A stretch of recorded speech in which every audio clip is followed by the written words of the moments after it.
We'll be joined now by President of Baseball Operations, Jerry Dipoto, and Executive Vice President and General Manager of Baseball Operations, Justin Hollander. Jerry, Justin.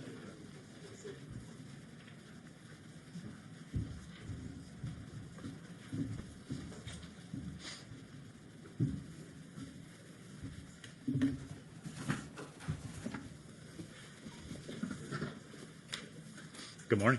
Morning. I would bet these guys would answer questions if people wanted to ask them questions. Ryan. Hey, Jerry, I know you can't give us all the details, but can you do a rundown on some of the health status? Cal, Demo, Haggerty, all these guys, Evan White, going into spring training and whether they'll be ready to go? Yeah, I'll do the best I can. I think Cal's ready to go. Murph, ready to go. All full baseball activity. Same is true for Sam Haggerty. He's a little behind the others, but he started his full baseball activity, I believe, last week, and he's been hitting for quite some time now. So Hag's in a good place. I think Demo had a bit of a setback, but nothing to create concern as it relates to opening day.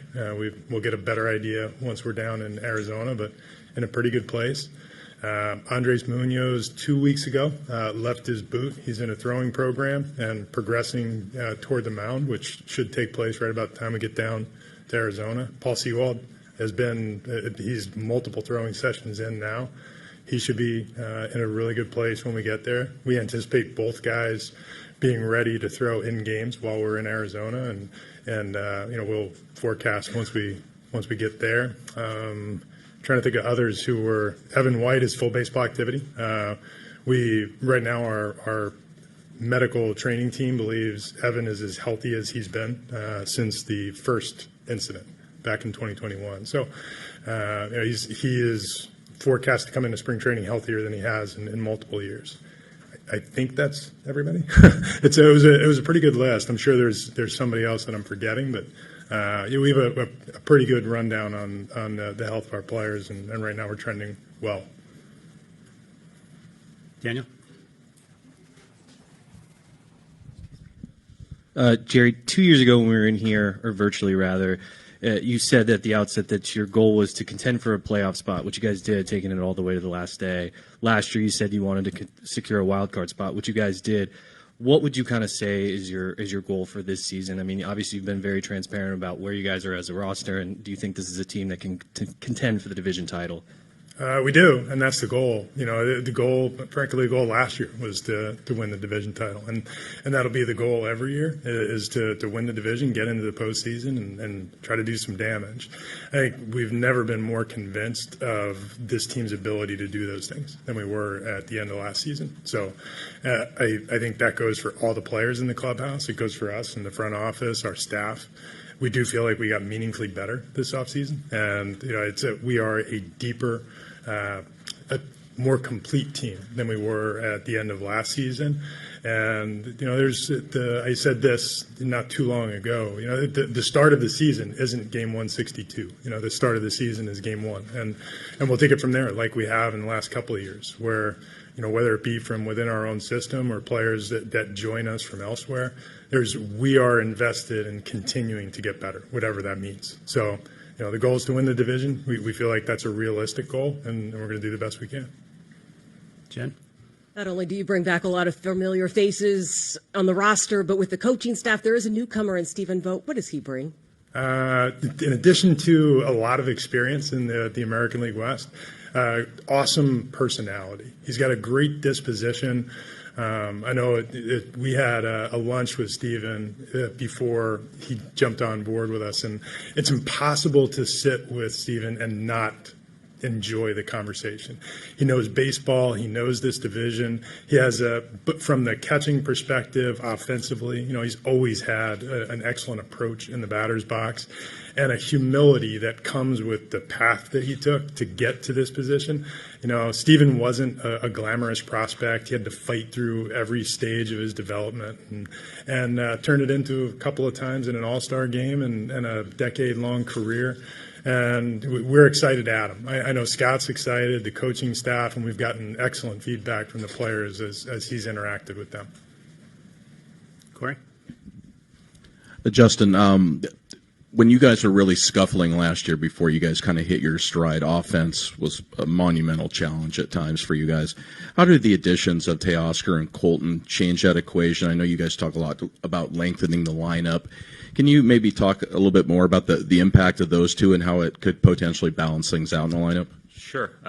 With Teo, I think what you're looking at is just a true middle of the order bat, a damage doer. And while you don't want to solely live and die with the homer, hitting a homer is good, and he does a lot of that. He's been one of the most consistent performers in our league for a number of years, and somebody who's an all-star level middle of the order bat. It's hard to replicate that kind of production. And last year when we did hit those troubles, it was corresponding to a time where the guys that were healthy were struggling, and we had a lot of guys that were beat up. We think the addition of Teo really helps balance out the group that we ended the year with last year, and provides us with an additional push so that if you are scuffling, he's a guy that can come up when there's a guy on base and just hit it over the fence and get your momentum going again. With Colton, obviously, it's a different skill set. It's high contact. It's well above average versus right-handed pitching, and pairing with Dylan Moore and some of the other players we have on the club, it really provides us real production at a position that we have struggled with over the last couple of years. We haven't gotten a lot of production out of the second base spot, and we think this is a meaningful upgrade for us in a lot of ways, both offensively and defensively. What are the reports you're getting about Jared Kelnick, and what gives you confidence that this is the year he's going to put it together? The reports have been over the top awesome, both physically and mentally, the things he's working on this offseason. Jared DeHart, our hitting coach, was just down visiting with him in Arizona. We did some motion capture stuff on where he's at mechanically, tested through the roof. JK's always worked really hard. I think that's one of the things that always has given us belief that there's a corner to turn and he'll turn it, is that his work ethic, his desire to be great is second to none. We're really seeing the fruition of that this offseason. We really feel like he's in a great spot. His offseason couldn't have gone better in our eyes. I'd add to that, and this correlation is not an apple to an apple because it's comparing him to a pitcher of recent vintage.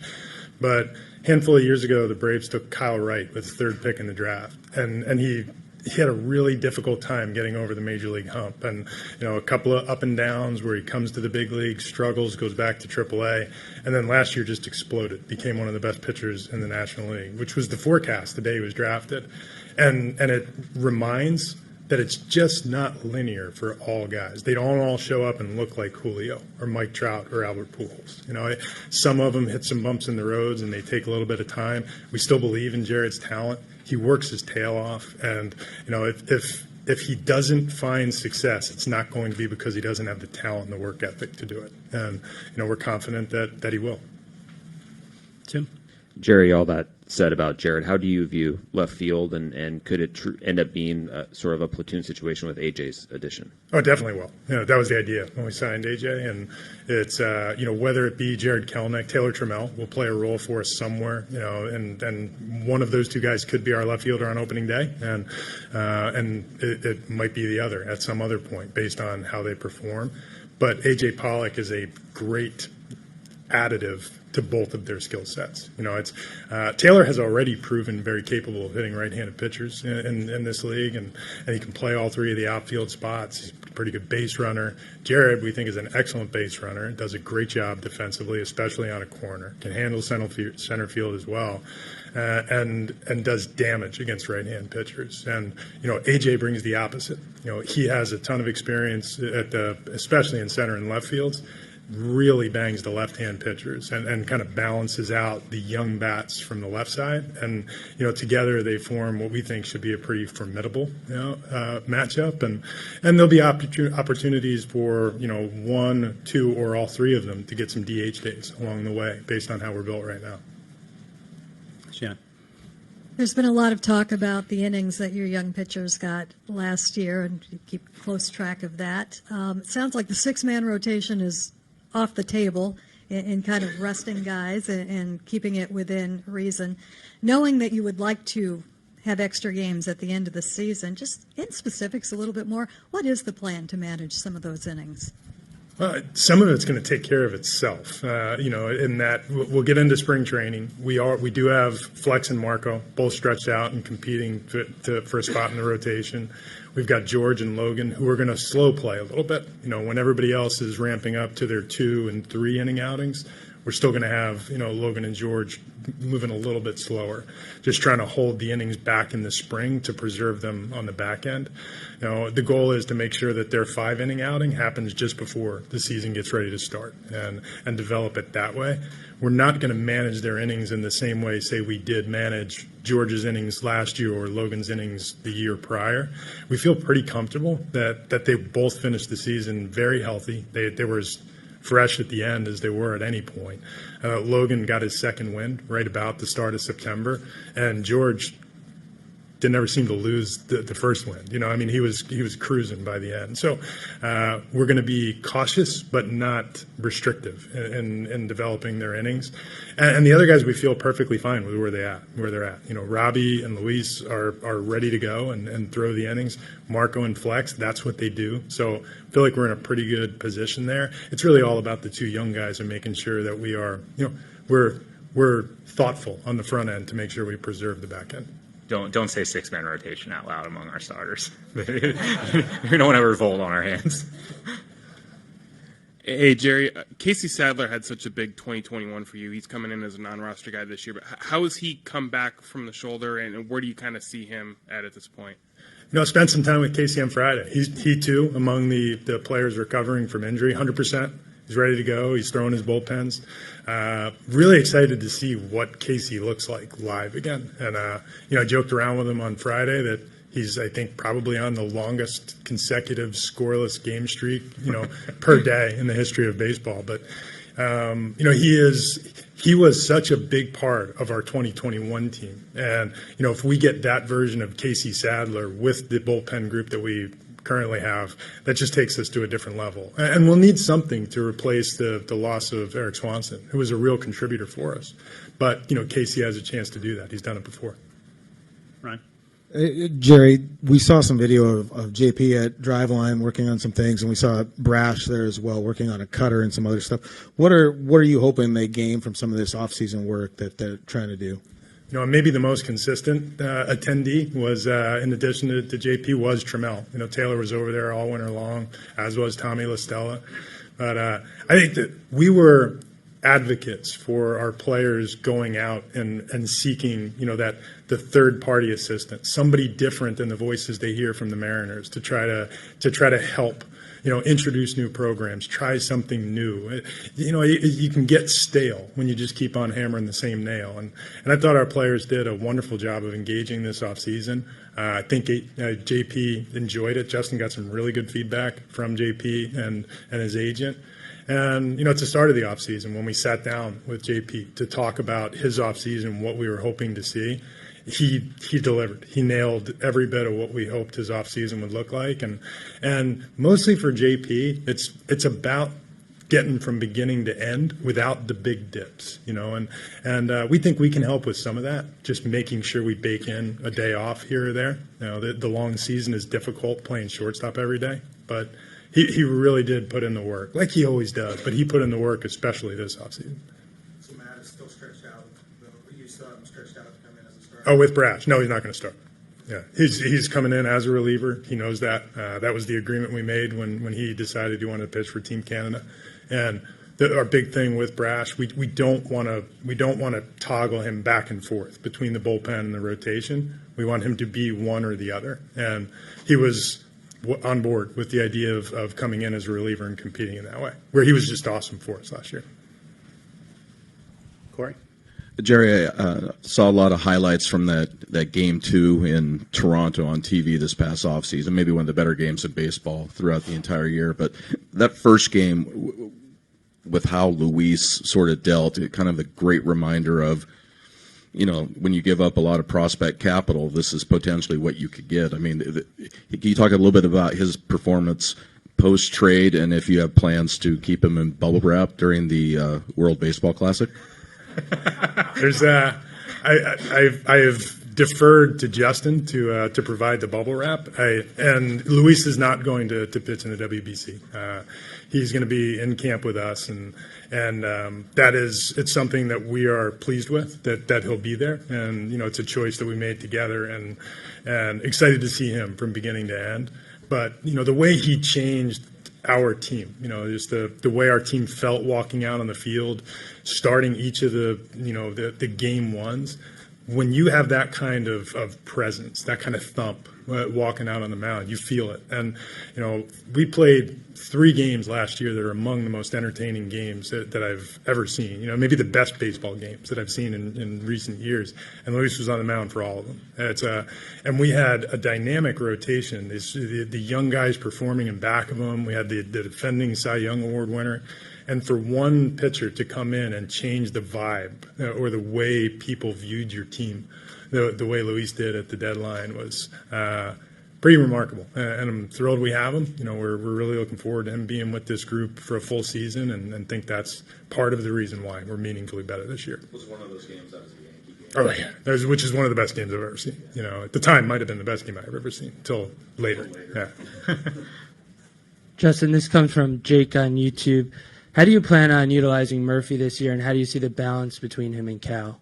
We really missed Murph last year. Not just what he brings on the field, and obviously the production's been really strong when he's been out there, but his leadership in the clubhouse, in preparation. I'm fortunate enough to sit in a lot of our catcher meetings, advanced meetings, and the additives that Murph brings to the table in game prep are really things that you don't get to see out here. The confidence he instills in the starter when he's working with that starter that night, to stick with the game plan, to bring out the best in that starter, to be creative and making adjustments in game when one thing is working and something else is not. That's just it's unquantifiable, huge value to our club, and we missed it when he wasn't around last year. So that will be big for our club to have Murph back. And obviously his skill set versus left-handed pitching is just difference making. Like, you get that kind of production from behind the plate against left-handed pitching is huge. In terms of the role and the playing time and all that, that's obviously up to Scott and the staff to lay out. I think in a perfect world, in Cal's perfect world, he would catch 162 games next year. And the way that baseball exists today, obviously it's really hard to do that. There's not a lot of catchers that run out there 120, 130, 140 times anymore. That's just not how baseball goes. So there'll be plenty of time for both guys, but in terms of how it gets split up day to day or series to series, that's really a Scott question. As great as Julio was last year, what does the next step look like for him from your guys' standpoint? I'm afraid to put a limit on it. I know Julio doesn't like that. I think what we saw last year was the beginnings of a special career. You don't do that unless you're going to be special for a long time, we hope. I think it speaks to Jerry's point earlier. The team that we had, and Julio's a great example of this, on April 1st was not the same team we had on August 1st or September 1st. And the improvements that we saw out of young players, the additions we made in season, Julio was so much different on July 1st and August 1st and September 1st than he was on April 1st when we were in Minnesota taking his first at-bat. And I saw it the other day on TV, or I was watching highlights with my son, Julio's first hit, and how excited he was to hit that double. I think it was in the 9th inning in Minnesota, and sort of get off the schneid and break the seal, and we ended up coming back and winning that game. And the confidence that you see from him now day to day, he knows he's one of the best players in the game, and I would just assume the trajectory continues for him as one of the best players in the game. Daniel? Hey guys, with how you constructed this roster this offseason, how much of it is dependent on guys not just replicating the production that they have, but taking the next step forward, specifically your younger guys, and obviously health being a prominent factor for you last year as well? Well, I think that's how you sustain. We've given over the course of the last handful of years. It's Logan, it's George, it's Andres Munoz, it's Matt Brash, it's a group of young position players. It's Cal, it's Julio, it's dates back to JP and Ty France, and the steps that they have taken with each month of their career. I think you see it. It's almost like a greenhouse effect. As the reps start to pile up and the players gain experience, there's all of a sudden it becomes just like it was in AA or just like it was in college or high school, and the talent plays and the confidence grows. We have a ton of talent. And we believed that, 3-4 years ago when we started collecting this group of players, and to watch it, evolve the way it has on the field has been, second only to the way it's evolved in the clubhouse. Because we have a phenomenal group of guys, and, very rare is it that you see a group that brings this much energy coupled with this much work ethic and this much care for the guy next to him. And, that's an exciting thing. So, what do we expect come in 23 for them to take that next step like they have in almost every month of their major league existence? And, with so many guys that are still in the growth phase of their career who are already good major league players that have a chance to step forward and be better than good. We have a handful of that group of player, that type of player, and couple that with some additions from outside, and that's what gets us so excited about this team. Hey, Jerry, can you give us a final list of players that are going to go to the WBC? And not to bring up a bad memory, but I think Drew Smiley wasn't going to go, and then they asked him to go, and he went. So do you have a list, and is it kind of the final list, like these guys are going to go or they're not going to go?